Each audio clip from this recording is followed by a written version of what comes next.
তো তুমি একটু বলো আমার দর্শকদের যে টার্কি কিভাবে কোথায় পাওয়া যায় এবং আমরা কেন ক্রিসমাসে টার্কিটা খাই। ক্রিসমাস তো মূলত একটা মানে পাশ্চাত্য দেশের টিপিক্যালি ইউরোপিয়ান কালচার। একদম আমেরিকাকে ধরছি না, কারণ দেশটার জন্মই হয়েছে হ্যাঁ, আজকে 100-200 শতক আগে।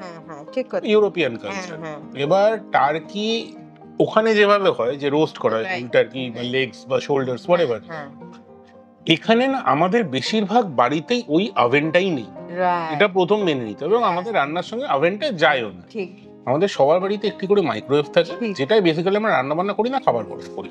প্রত্যেক বাড়িতেই তাই হয়, ঠান্ডা ফ্রিজের খাবারগুলোকে ডাব্বা করে করে গরম করি। ঠিক ফলে টার্কি খেতে হলে আমার পার্সোনাল মতামত, দেখুন নিউ মার্কেটে ডেফিনেটলি পাওয়া যায়, বেশ কিছু হোম ডেলিভারি আছে যারা বাড়িতে পিস করে দিয়ে দেয়। তবে পার্সোনালি মনে হয় রেস্টুরেন্টে খাওয়াই ভালো। বেটার। কিছু জিনিস রেস্টুরেন্টেই খাই না, সব বাড়িতে করতে হবে কে বলেছে?